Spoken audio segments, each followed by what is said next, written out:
Behind the Badge, Illinois, giving you the inside scoop on public safety and those who protect and serve.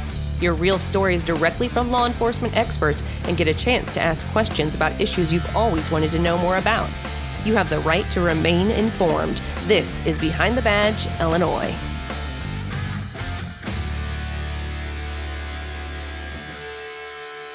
Welcome to another episode of Behind the Badge, Illinois. I'm David Hochberg, your host. We have with us today out in Elgin, Chief Lalley, up in Dekalb, Chief Byrd, and out in Highland Park, Chief Jogmen. This portion of the show is sponsored by Team Hochberg, which is a company that I run. If you're looking to purchase a new home, refinance your existing home, give us a call. We have first responder discount. So give us a call, 855-56-DAVID. Go to 56david.com. Now that that's out of the way, let's get into our topic of the day, which is traffic stops and just what happens with traffic stops. Is it a huge moneymaker? Traffic fatalities, driving under the influence, driving impaired now that we've got legalization of pot. So I know the numbers of fatalities are down, Lou, and you've got the numbers in front of you there. Can you share that with our audience and with the panel here from, I think, 2019, 2018 to current? Yeah, so interesting conversation. So, I mean, I think all of us would agree, and we'll see if everybody nods, but when you're driving around, it sure doesn't feel like people are following the rules. I mean, it seems way different out there than it has in the past. People just kind of doing whatever they want. I mean, that's just kind of what we see, and we get calls, and we'll talk about that. Yeah, traffic's definitely, again, from different perspectives. If you look at it across the country, it's definitely it looks like really bad, but I'll tell you the numbers shockingly. So NHTSA, the National Highway Traffic Safety Administration, puts out annual statistics. In 2019, our fatalities were 36,000 per year, roughly. In 2020, again with COVID, they went up to 39,000. 2021 shot up to 43,000. And then dipped a little in 2022 to 42,000, and now back to 40,000. So we saw them peak a little bit after COVID. Certainly people's driving habits changed, no doubt about that after COVID. They're coming down a little bit, but way higher than they traditionally have been still. So, we've got a lot of work to do. And then, more concerningly, Wall Street Journal did an article May 2nd, 2024, and they're talking about specifically drunk driving deaths. And we're talking about impaired driving, like you said, David, and it could be for any under the influence of any drug or alcohol. That is increasing, and that is a concern for us. So they say drunk driving deaths have increased to levels not seen in almost 20 years. Wow. So that's really high. And, drunk driving arrests have gone down, which we know. And there's a number of reasons for that. We can talk about that, but they cite understaffing, chronic understaffing of law enforcement, which, yeah, guilty. I mean, that's definitely where we're at right now. And then they talk about lack of public concern, which I don't know how they determine that, but that's their opinion. And then the national backlash against police stops, again, there's been some of that over the last couple of years too. So it is having an effect. So a little mixed bag there about, fatalities in general, and then specifically with the DUIs, but definitely an issue of concern for law enforcement. I got a quick question. Does it break out the drunken driving, deaths by drunken driving? Because we just had a horrific incident up here in Glenview a couple weeks back. Some lunatic was driving on Willow Road or Lake Road in a very narrow residential area in excess of 100 miles an hour, T-boned a kid that just would graduate at Glenbrook South High School, and his girlfriend, the guy that T-boned the two high school kids, perfectly fine. The kid driving the car, he's dead, and his girlfriend was in serious condition at Glenbrook Hospital. Does that break out if it's the drunken driver, or if it's just drunken driver caused accidents and deaths? NHTSA really probably goes into great detail with all of that. I was only able to quickly pull up just kind of the more global trends. Got it. But yeah, so couldn't answer the specifically as to what the causes are, but they do. NHTSA's like, they go into every detail. Our crash reports contain all kinds of information that we submit, as do the other states. So they're able to say, speeding generally is the biggest contributor to fatalities and to crashes. It always ranks number one, but they're able to determine what usually precipitates a crash or a fatal crash, but not my notes. All right, so let's go around the horn. And Chief Lalley, what are you seeing out in Elgin? one of the largest cities in Illinois. You've got expressways there. You've got huge entertainment complexes there. Lots of bars, lots of restaurants. People like going out, having a couple of pops, and getting behind. What are you seeing, and what are you doing to try to combat that from happening in your town? Yeah, so first I would say, to Lou's point, what you see, I think, especially post-COVID, I think, there was a point in time where there were literally no cars on the road. So it gives that kind of false impression where people are like, oh, everything is okay. And then all of a sudden people start, the stay-at-home orders are done and people start traveling again, and motorists are on the roadway. I think post-COVID, I think that little break, it really shined a light on how much traffic there is and traffic complaints. I will tell you, at my chiefs meeting, neighborhood group meetings, emails, we get a lot of traffic complaints. So our neighbors, people in neighborhoods are saying people are speeding, they're running stop signs. And so we do things on our end. Obviously, we have a traffic division, and we'll put out a speed trailer. And obviously, we only have X number of officers, and to deploy your resources and to allocate your resources efficiently, you want to know what time are these people speeding? So you put a speed trailer out there, you collect the data, you narrow it down to a certain point in time, and you say, okay, let's go do some saturation patrol and try to, make an impact. And so I always tell a lot of community members, because the other thing I'll hear is we never see a police officer in our neighborhood. People are speeding.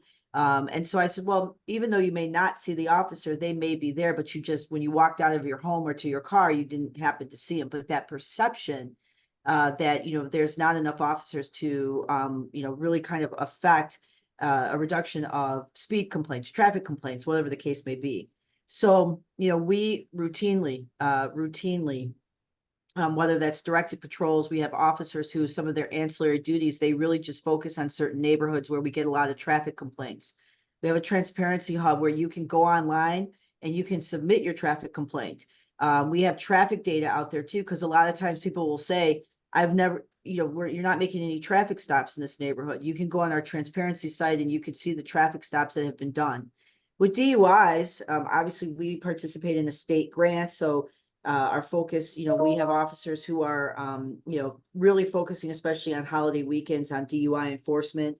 I'll give you guys just some stats, overall in Elgin. I just pulled it up this morning, and I'll give you kind of like a 5-year snapshot. So in 2019, we had 156 DUIs. So that's the number that arrests that we made. 2020, it went down to 98.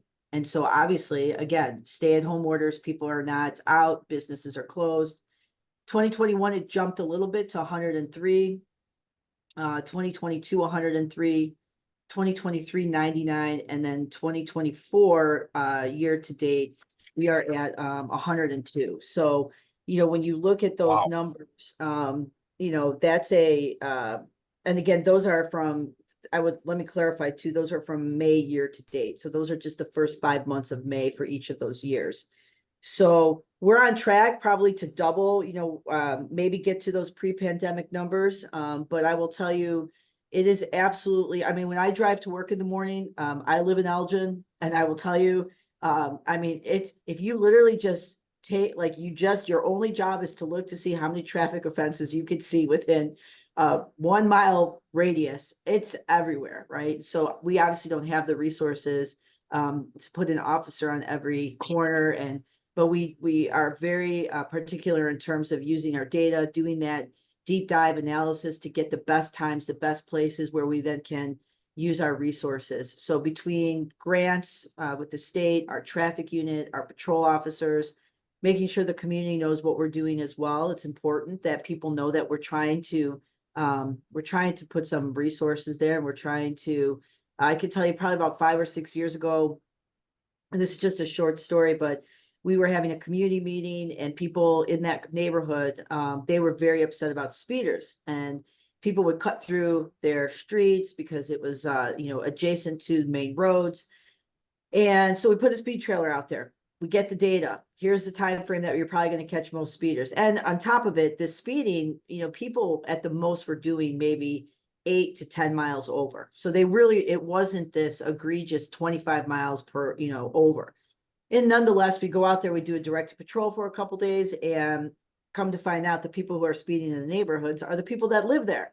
And so we go back to the neighborhood group and we say, hey, just so you guys know, we've written some citations, we've done some education, some enforcement, but these are people that live in the neighborhood. They're not necessarily people who are, cutting through. And on top of that, I think it's very hard, especially with speeding or traffic issues, the perception that people feel like you can't overcome someone's feeling. If I tell you, I feel like I never see an Elgin police officer, I feel like I can counter that by saying, okay, well, here's the data, here's the information, here's what we're doing. But people are still going to feel a certain way. So that's just a constant education and communication, and then enforcement when it's appropriate. So that's kind of what we're seeing here in Elgin. I think we're just the way society has changed, just making a big macro statement. Your perception, a person's perception is their own reality. Yes. And you could tell them whatever you want to tell them. Hey, we've had 10 patrol cars through your neighborhood in this 24-hour period of time. And 5 of them, were when you were sleeping, probably when you want somebody patrolling when you're sleeping, and they won't hear it because they didn't physically see or personally see the car. So thank you for sharing that. Dave, what are you guys doing up there in DeKalb? I know we talked about this a couple of weeks back. You just had that officer with DeKalb County was a drunk driving incident who lost her life with that truck driver. So what can you do? What are you doing? How are you combating this? And how are you bringing this awareness to the residents of DeKalb? Yeah, so I mean, just like Chief Lalley said, I mean, the one of the hardest things to do is to change someone's driving behavior. I mean, truly, and that's really the goal. I mean, it's not about the tickets. I think, like Chief Jogmen said earlier, the money that we receive from these citations is not this. We're not making money off this. City makes a certain portion of it, of course, comes that way, but it's divided out, different things. A lot of people just assume, oh, well, they're writing tickets and they have a quota, which we do not. Most of the police departments have gotten away from quotas. I don't know too many departments that still have those days, but at the end of the day, we're trying to change driving behavior because due to COVID, we were in a caretaker mode during COVID as law enforcement. So and when you're in a caretaker mode, you're not making traffic stops. You're not getting, we were trying to, and I was with the state police at the time. I told the guys, look, we're trying to reduce the contact that you have so you won't get COVID. We're trying to prevent that. So of course we reduced traffic stops. And one of the things we saw post-COVID, which was weird, we started seeing some major crashes at like 8:30 in the morning on the interstates. And the reason why, because normally at 8:30, you're in gridlock, right? Post-COVID, when people just started getting back, they were traveling in traffic patterns that would resemble 12 a.m. Yeah, and it was the Autobahn. Yeah. 8:30 on a Tuesday, right? Yeah. And we were seeing rollovers. We were like, holy, but it was because normally we were in gridlock. You're doing 2 or 3, 4 miles an hour, usually at 8:30 on a Tuesday morning on the Dan Ryan. A little bit after, like post-COVID, before people started coming back to work, they were doing 80, 90 miles an hour and they were rolling their cars over. So, it was insane. But like Chief Lalley talked about, like when you're in your town, I dropped my mom off Saturday and I usually, she lives on a residential street on the south side of Chicago. Parking is limited. So usually I'll double park and then I'll get out and let her out, walk her to her door or whatever. So I'm getting out of the car. This guy blows past me and I'm telling you, the street, Chicago streets, they're tight. This dude had to be, he had to do 60, at least 60. And he shot right past us and my mom was like, look, they don't care. I'm like, yeah, I know. It's obvious they don't. So, and when she's, and it's true. I don't think people understand the impact of these, because it's one of those things like, oh, it's just a minor violation. Yeah, until somebody gets killed. Then what? It's minor until then, right? And it's, as you mentioned, Deputy Musil, who died just recently because she was struck doing exactly what we're talking about, traffic enforcement. She was on the side of the road, running stationary radar, and she got hit by an impaired driver, right? I mean, our officers are in these perils all the time because we encourage them to do these things. Now, we encourage them to do them in locations that are safe, but sometimes, I mean, it just finds you. It's a weird dynamic, hard to explain. It's like, oh, I run radar there my whole career, and I've never been hit, and all of a sudden you get hit. So, it takes me back to Scott's Law. Scott Gillen was a lieutenant with the Chicago Fire Department. I know, and the reason I'm bringing this up because I was the OIC for that situation. It happened on the Bishop Ford, and that's how we got Scott's Law. And it was unfortunate that he died, but his death didn't go in vain because we started, legislation came with Scott's Law, and even that was something that had to be taught to our drivers, and now, and I've watched people as I drive on the interstate, and I'll be honest with you, the majority of the people I see now actually started to move over for law enforcement. I see it more and more. Sometimes I do my own little count as I'm driving down the interstate. I'm like, wow, they moved over. He moved over. She moved over. I'm like, all right. So now you're talking about changing. Like I said, when we're talking about drivers, how we can change their posture and how they drive and making them safe drivers, Dave. So unfortunately, Scott Gillen's death, as tragic as it was, we have learned to be better drivers, at least when it comes to moving over for first responders, and so forth. So there's a lot, I'm like Chief Lalley. I get most of my complaints that come in, Dave, traffic, speeding. That's what it is. All right, so Lou, I'm going to throw it to you first. If you could break down what portion of the $200-some ticket, where it goes for everybody, and talk about, for everybody that doesn't know Highland Park, I mean, you've got the Edens to your west. I mean, you've got people coming from the city, flying down the Edens, right? And then you got people coming out of Milwaukee, and then they hit Highland Park, and they either go east to towards Deerfield, or east towards HP, or west towards Highland Park and Deerfield. So they've got that speeder mode in their veins as they're getting off the expressway. And also, can you talk about my road rage? Because you've heard me on the radio talking about wanting to put people into the wall that try to cut me off at the last minute, and then drive on the side of the road, even though you're not supposed to drive on the side of the road, and how you handle those type of instances. All right, lot to unpack there. I will hit it quick, each little one, a little nuggets. Number one, let's just start with Highland Park. We're a unique community. We do have 94, the Edens, that comes from Chicago and runs up to Milwaukee. We're right in the middle of it. And we're actually the first stop outside of the city that has a stoplight. So people are cruising on 94, doing whatever they're doing, 70, 80, 90, and then they come into Highland Park, and it becomes not a residential, but it becomes a community again, and they still do 70, 80, 90. So that is a huge challenge for us.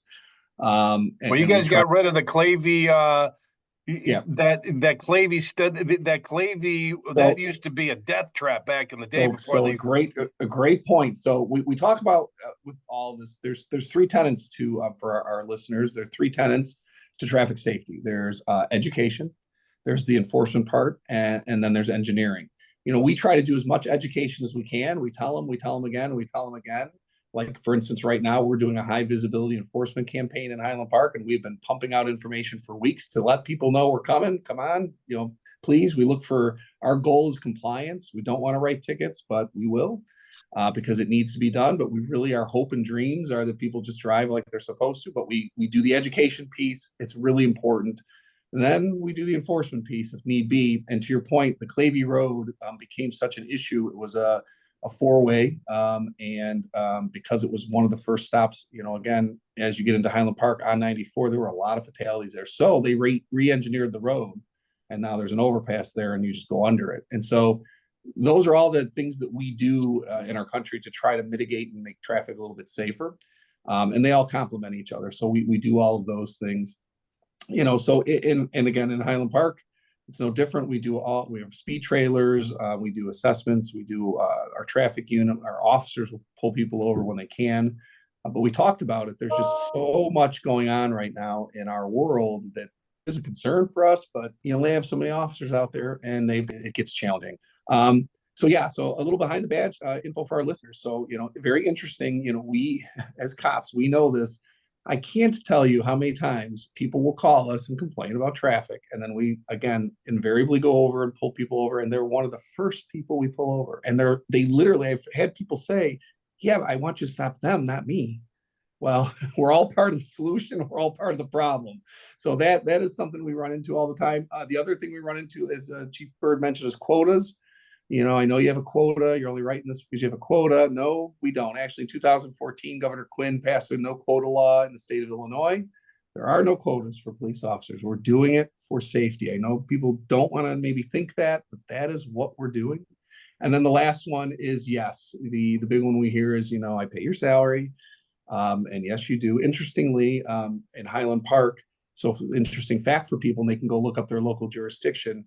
You know, on your tax bill, the municipality piece of it is so small.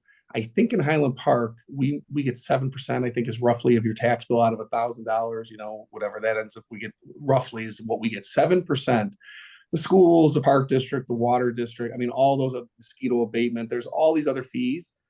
And so 7% roughly is what we get. When you think about what you get, public safety, police, fire, potholes, public works, for 7%, that's pretty incredible. So a traffic ticket, same concept. I don't have Lake counties, couldn't find mine. So I pulled up just online and you can go to your local, I'm sure, county. So this is Madison County, Illinois. So I'm sure it's, you know, it's pretty indicative of what everybody else sees. Okay, so they have a little thing, you go look it up at Madison County, il.gov. Average ticket for $120 ticket. They kind of break it down. This is for a 21 and over speeding ticket because there is a difference. 17.8% goes to the municipality that wrote the ticket. So we're talking about $21. 16% goes to a vehicle fund. So there's a statewide vehicle fund that, you know, police departments tap into, but that's a statewide fund. The county gets 15%, so $18. There's a document storage part for $15, 12%. Child advocacy is 10%, goes to an advocacy center in their county. State gets 6.7% to the treasurer's office. There's an e-citation fine, 4.2%, $5, just to pay for the hardware for the court. Drug court gets 4.2%, $5 for a drug court that helps addicts get treatment. Illinois State Police Ops gets 4.2%, and that just, there's some statute that they get some money about the automation fee. Automation fee is another different one for the judge's office, 4.2%, $5, and the circuit clerk gets $5, 4.2%. And then just interestingly, when you look at an underage 21 ticket, it's a different breakdown. Specifically, the fine that goes back to the arresting agency is 1.1%. So $1.34 out of that $120. So when we say we ain't doing it for the revenue, we ain't doing it for the revenue. 1.4 or 1.1% of that ticket to anybody under 21 is $1.34 out of the 120 that comes back to us. So it's interesting. I mean, again, people aren't going to know that, and that's why we're doing this. We want people to understand. We get it. Getting a ticket, not fun. I will tell you, my personal, I'm going to say it because I got a state police guy on here. I've gotten one ticket in my life. It was by an airplane. So on my way down to Champaign, Illinois for school, and I saw these stripes on the pavement. I saw signs that says police enforced with an airplane. I'm like, do they really do that? Yeah, they do, actually, because I had a crazy state trooper jump out in front of my car and point me to the side of the road, you know, down the road a little bit. And I pulled over and I waited and I looked in my rear view and she was still like pointing people over and everything. So I'm like, oh, maybe it was an obstruction. So I took off. That was a bad move. She came and found me. I mean, hand to God, I really thought that I didn't know what it was. I was 19 at the time. I thought she was just getting people out of the way. Oh, she educated me. I got my ticket. I went to court. I paid my whatever it was. And so it's not fun. Citations. Cops hate writing tickets. Really, we do. It's not something we want to do, but we also understand there is a correlation between enforcement, education, engineering, and our crashes. There have been studies that prove that more enforcement, you're going to have safer roads, you're going to change driver behavior. It takes time, but that's why we do it. Can I just throw this out there now with the population, I'm sorry, the popularity of the dispensary, the pot dispensaries all over the state, right? I mean, that and gambling are probably the only two things that are keeping us afloat here in Illinois. How are you guys, how are you detecting driving while impaired and writing citations if somebody is stoned out of their mind? I mean, obviously, you pull somebody over for drunk driving because they're weaving. You could do your tests, walk the line, blow, or take them in to get a blood test. There's a number of different things. What are there any tests to determine that somebody's stoned, so high that what they're driving is not only impacting their safety but others on the road? How are you guys working through that? Chief Lalley, we'll start with you. Yeah, we have a few of our officers are trained as drug recognition experts, so it's DRE. And so that's I think it's a pretty intense class that they have to go to, because I know when my guys come back, they're like, oh my God, it's like traffic reconstruction class at Northwestern, right?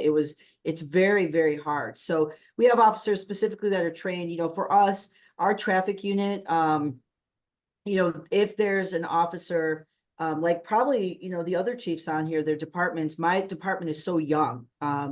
There's a vast majority of officers that have about 10 years or less, and a lot of them have 5 years or less. So when they stop that vehicle and they believe it, this person to be impaired, and if it seems a little bit where it's not an alcohol, they can't smell it, they might think it's due to drugs, they can call over a traffic officer. We can call someone in to help facilitate that process. And the one thing I wanted to mention too, just quickly, in terms of, with traffic crashes too, because this is something that, I had a conversation with.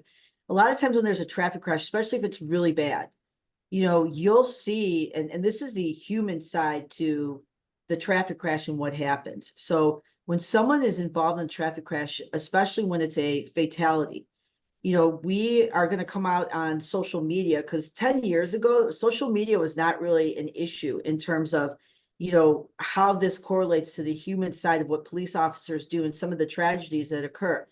When we push out on social media, the road is closed, right? Road is closed, traffic crash. We're not going to be putting out until, probably, if we even do, that it's a fatality for some time. Because the first thing is, when a fatality happens, there's all these notifications that have to occur to the family, to the friends. And so I caution a lot of times too, people are very curious about a traffic crash and they want to put that out on social media because everybody wants to know everything that's going on. The problem is when you take that picture of that traffic crash and now somebody knows that's my husband's car, that's my girlfriend's car, that's my mom's car.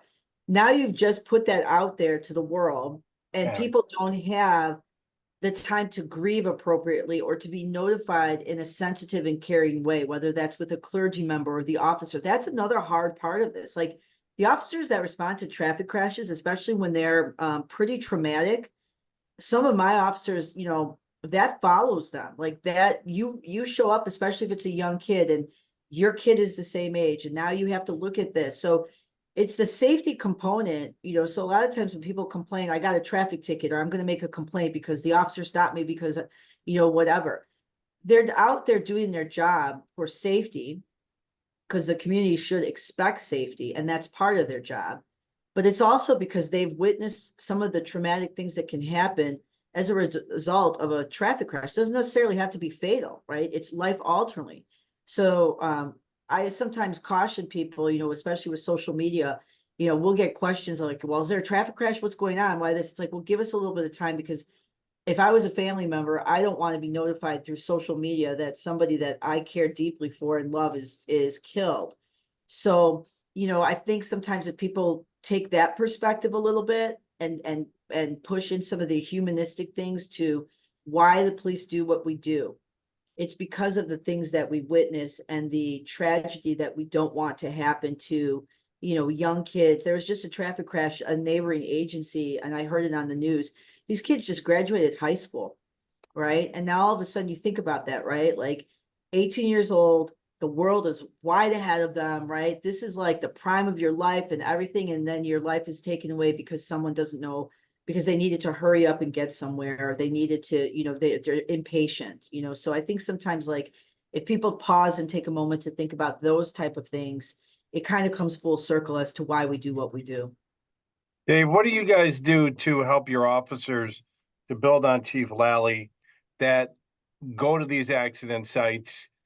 It's PTSD. I mean, there's no other way. It's just like a soldier coming back from war. What do you guys do? What do you do to support your officers that, witness something horrific?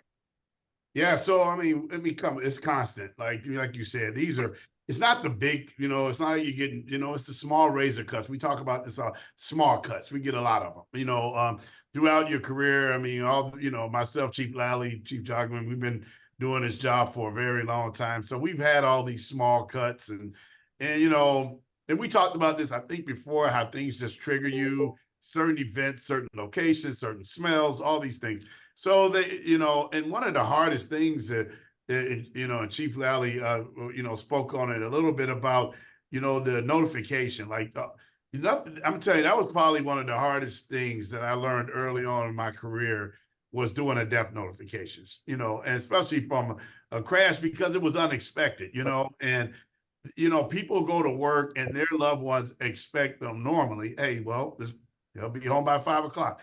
They'll be home by 6 o'clock. And then when you show up, and they know, believe me, they know. I always told my mom, I say, Mom, if the police ain't knocking at your door, don't worry about it. If they're calling, then things are probably going to be all right. But if you got someone knocking at your door, that's a different story. So they know as soon as you show up, Dave. I mean, I'm telling you, I've done some notifications where as soon as they open the door, the families just, I mean, they just collapse down on their knees because they already know. And it's the saddest thing. And you go into some of these situations, you have maybe a mother with 2 or 3 young kids, and there's no one else. There, you're all they have for this short period of time, and you have to show that empathy and the sympathy for them. You're all they have. You're almost family to them for this short period of time, and you don't even know them. So that's what people don't understand, how, as you talk about the PTSD, we have to engage with someone we don't know in their hardest of times, and hold them. I mean, you give them love that, you're treating them like you would treat your own family member, but you don't know them. And then you have to after that, you have to go back to work. You got to go back to work. Like, that just didn't happen. It's tough. It is probably one of the hardest things. That's why we talk about doing, the checkup from the neck up, right? These, our guys constantly, we go get doctors, our physical health. We always, I'm physically healthy, but are you mentally healthy? So I love it right now that our guys go and see therapists on a regular basis, and there's no stigma attached to it. Back in the day, oh my God, Dave, you couldn't mention this. You couldn't even say this back in the day. Nowadays, so I got a sergeant who goes every month, and he says, Chief, yep, I got my appointment, so I'm gonna go see my therapist, and and it gets him whatever it takes. Whatever it takes to get you through it all, Dave, is what we encourage. We assist them with this. When there's a major incident, we have a critical incident debrief afterward. If it's a major incident where multiple people are impacted, and we try to, some of it we make mandatory for some people who might have been outliers and maybe didn't actually participate in the actual incident, directly, but were affected by it indirectly. We offer them the opportunity to go as well. And it's very impactful.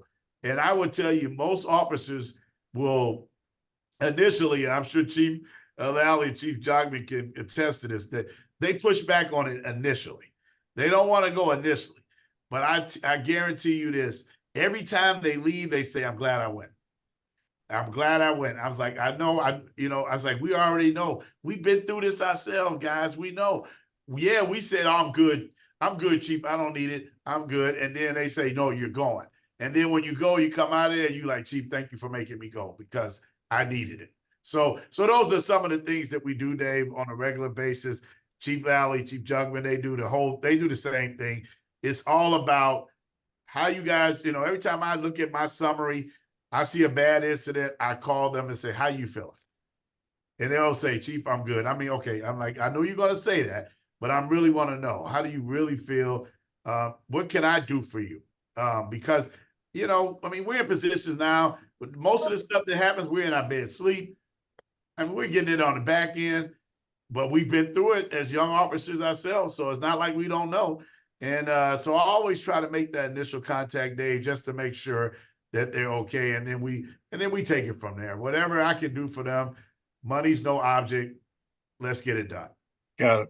And again, we're not just talking car crashes. We're talking all types of events. All types of stuff. We had a metro line going through our town, the same one. You all got trains going, you have suicide people jump in front of a train. I mean, all of that stuff that falls into this category. I know we're talking mental health, but again, it falls into that going to make that first call and that first notification. Sometimes there's natural deaths, Dave.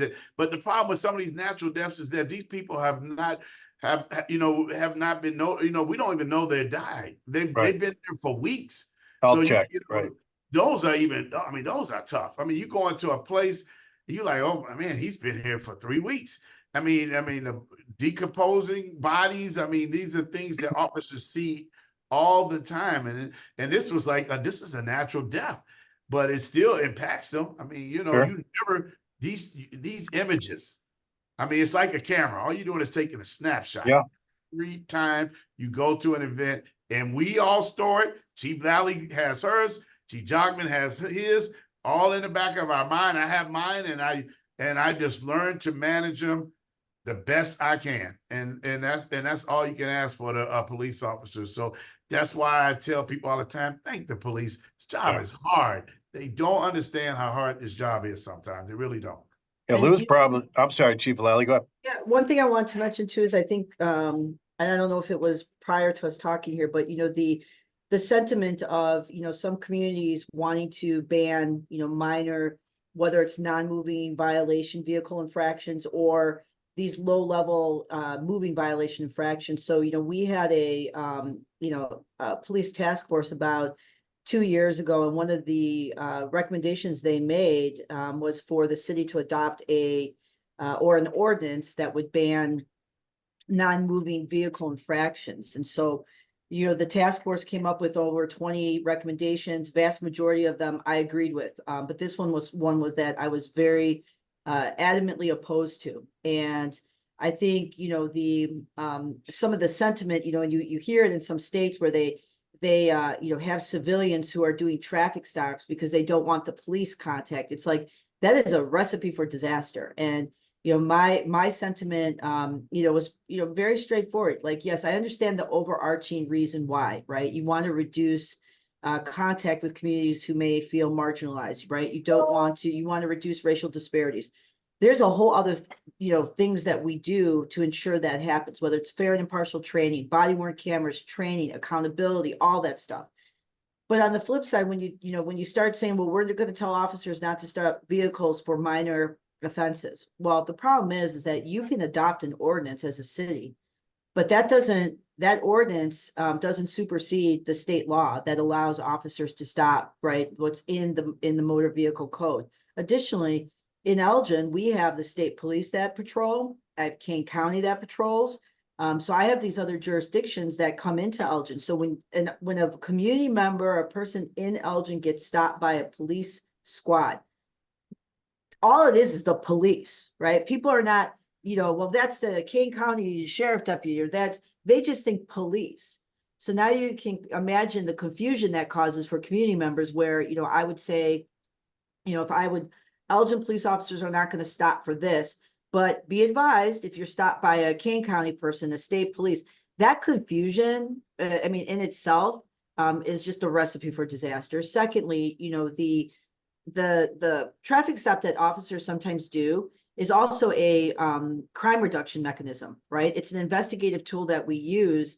for, bigger offenses. Routinely I have officers who are stopping vehicles for traffic offenses who are recovering handguns, right? So it's a way that we're also impacting a crime reduction within our communities to utilize all our resources and implement these strategies that, okay, the traffic stop is not just a traffic stop, but are we having gang issues, drug issues? Are we having robberies, right? So that's another part of it. So as a community, people should want a safe community and not tolerate criminal activity. And part of our tools is to make traffic stops and to use those traffic stops. And again, doing that within procedural justice guidelines, making sure constitutional rights are not violated, right? That's a given.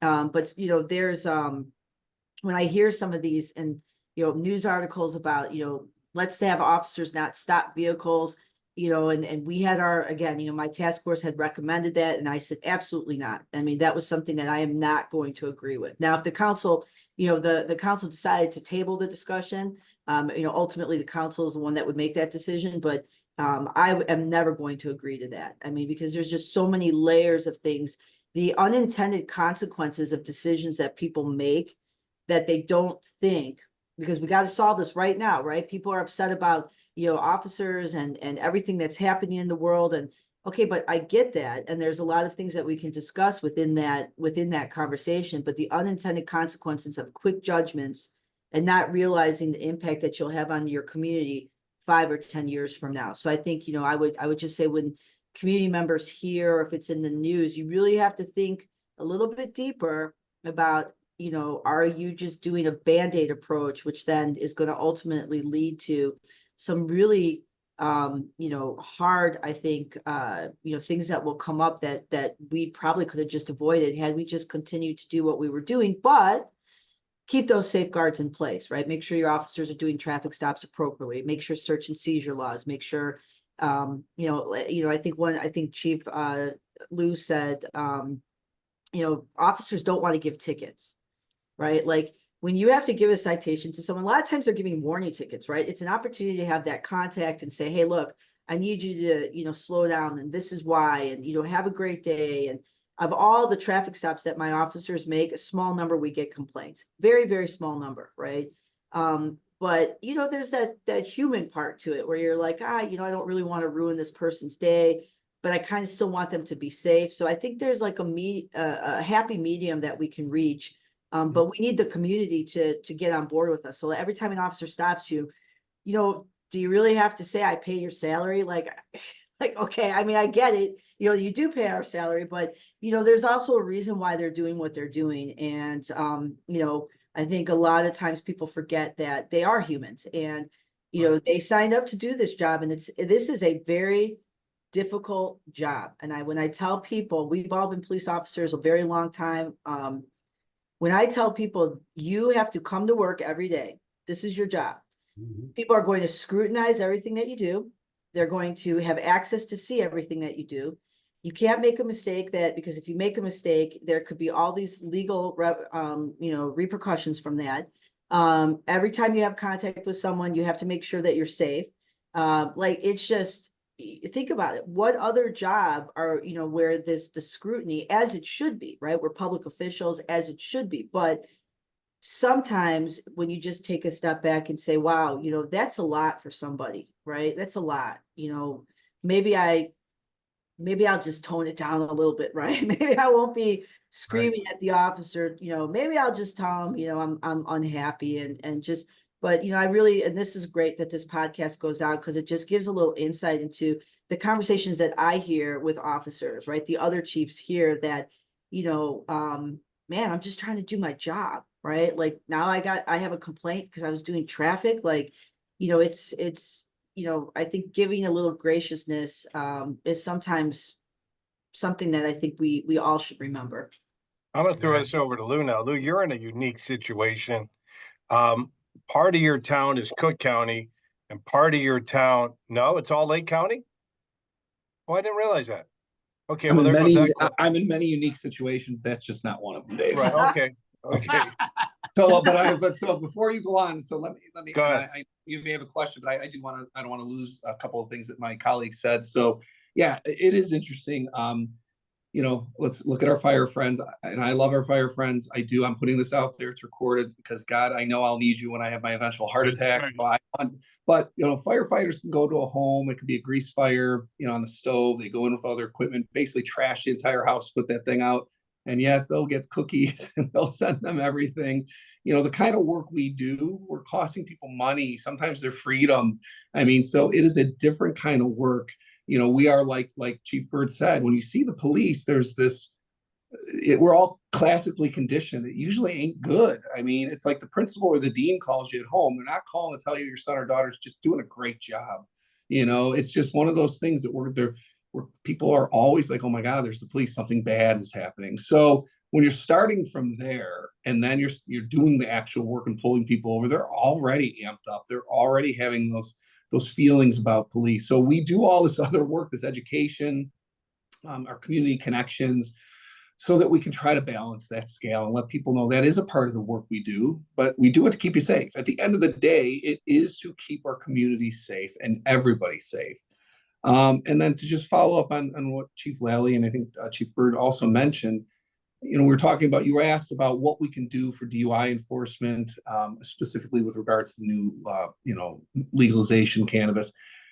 We have to really, our listeners have to really get engaged and follow these laws that are proposed and then ultimately passed. I know people don't have the time. We do, because it affects what we're doing, but what we're doing affects what goes on in your lives. So for example, when we were working on, I was on the board for the Illinois Chiefs at the time, when they were talking about the legislation for, legalizing cannabis, one of our concerns we raised, of course, because it's our area, is enforcement, safety. How do we keep people safe?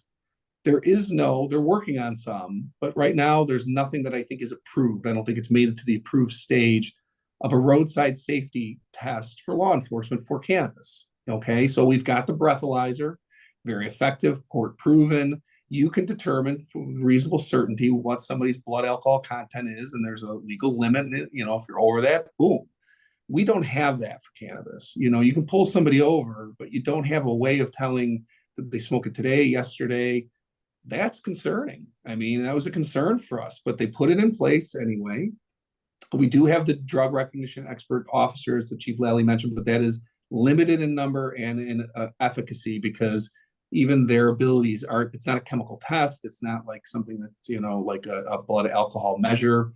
They can do observations and make judgments, and there are limited officers. So we're a little behind the 8 ball with that. And now there's a pending legislation. One of the things that we had that we asked for to help us kind of blunt the effect of people blunt's a bad word. I actually didn't mean the connotation, to have an impact on DUIs with respect to cannabis. Was right now the law says you have to have your cannabis in a sealed odor-proof container. The reason for that is if an officer smells cannabis in your car, that's a no-no. You can't. That means we now have some, probable cause to investigate further. They're actually proposing that they remove that and that the odor-proof container restriction be lifted. I don't know why. We don't know why. Which means then if there's an odor of cannabis in the car, there's nothing we can do.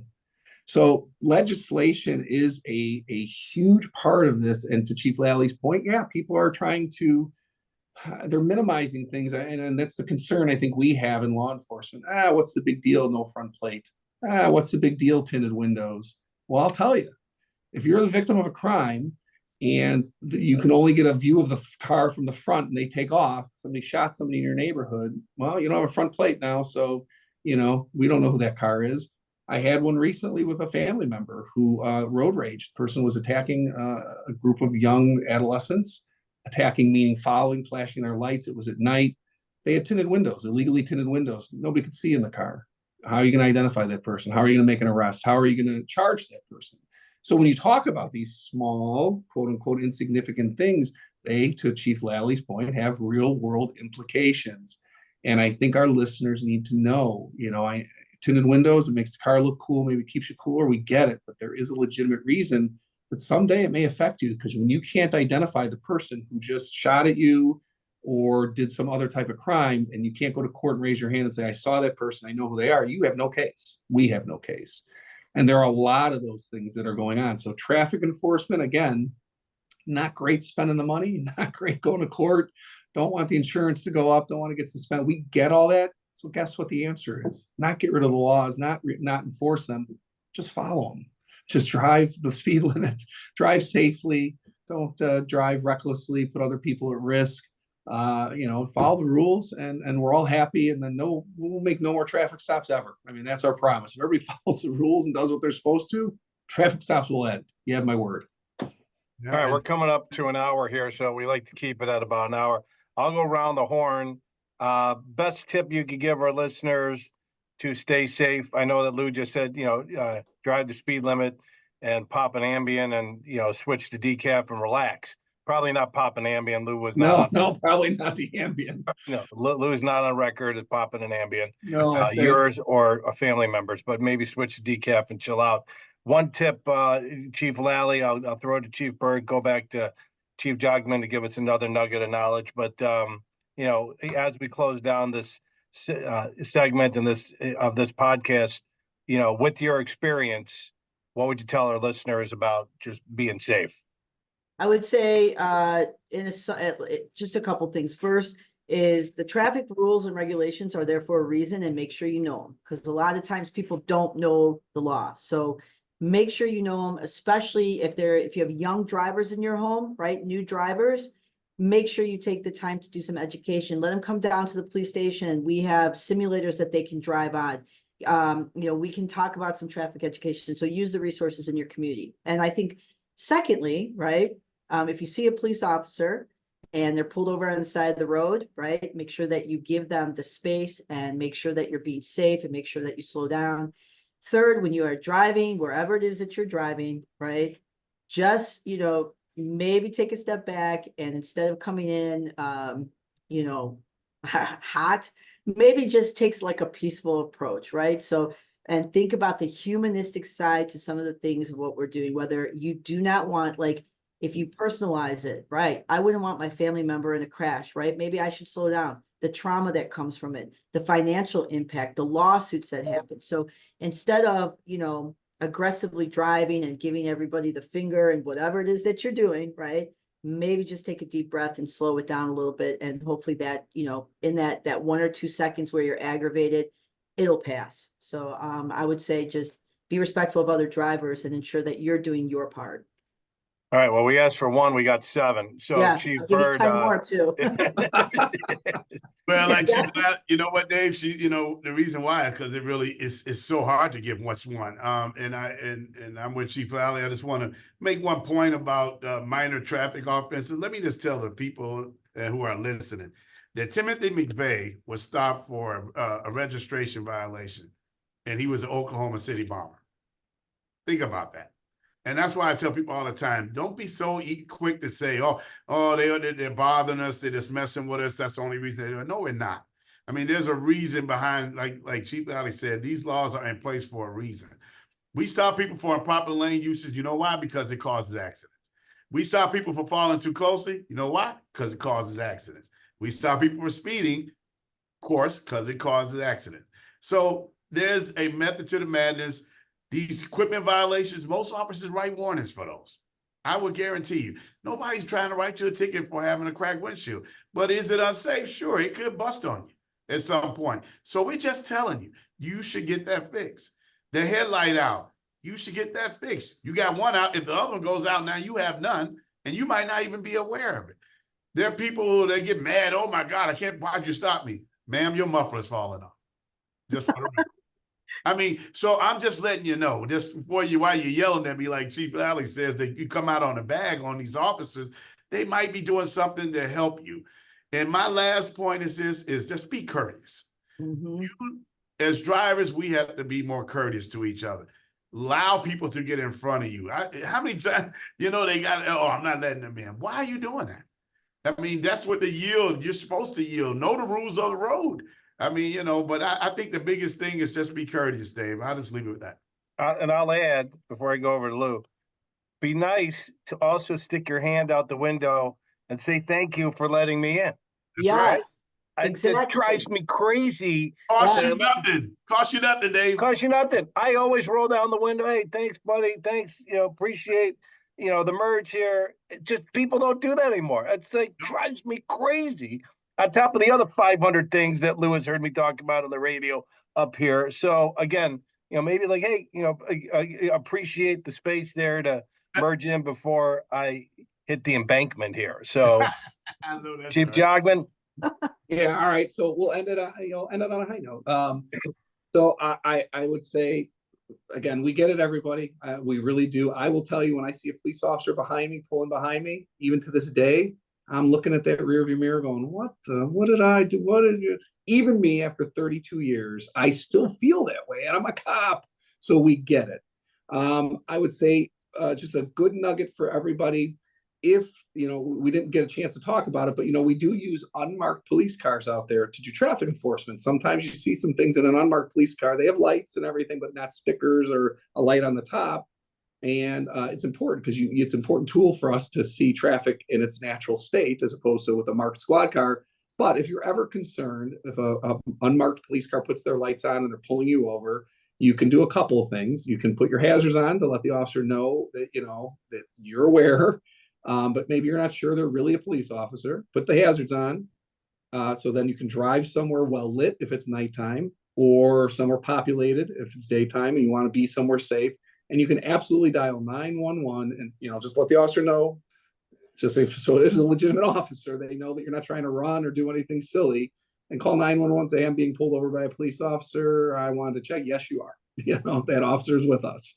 And that way you don't have to be nervous or worried about, an unmarked police car, because it can be confusing, because unfortunately there are people out there that use those inappropriately, illegally, and try to take advantage of people. So they impact us. So the last thing on a high note, we used to have a radio guy up here in Chicagoland area, Jonathan Brandmeier, used to do the love train. He would get people paying the toll for the person behind them, and the next person would pay the toll for the next person behind them. So I'm going to ask the state of Illinois for all of us to do the love train, and to Chief Byrd's point, wave, thank people. It goes a long way. I do it, and then the next person does it. And when we start doing that, we start affecting that culture. So if someone does you a solid out there and lets you in, wave. Trucker, wave. Make people know that you appreciate it and don't take it for granted. And we can change it here in Illinois. If they give you the finger, wave too. Just Dude, with all that's five. right. With all five. No matter what. Yeah, hey. That's right. Hey, that's what you say. Love you too. That's right. Love train here in Illinois. That's what we're gonna do. All right. Well, we'll leave it on the love train. And if you want more information about love trains, you can contact Chief Jogmen at the Highland Park Police Department. He's got nothing going on right now. It's pretty slow day. It's been a pretty slow week, hasn't it, Lou? You haven't had Yeah. Business as usual. not much going on in Highland Park past week or two. All right, this has been another episode of Behind the Badge, Illinois. We appreciate you listening. You could send us comments down below, email all of us, and give us some suggestions on future episodes. We while we were talking before, guys, about that First Amendment, I think that's a great topic for another for a podcast, upcoming podcast next week, a couple weeks, because a lot of our listeners see those videos, of the police pullovers, and what we're talking about is, I don't have to show you my license. Why'd you pull me over? I want to see all that stuff, and the people get it on video, and it's their First Amendment right. So I think that would be interesting to dive deeper into that, because again, it's all over the place, and the World Wide Web is seeing all the stuff. So this has been another episode of Behind the Badge, Illinois. Looking to refinance, purchase a home, give me a call, 855-56-DAVID, 56david.com. Chief Lalley, Chief Byrd, Chief Jogmen, thanks. And you guys be safe and have a great day.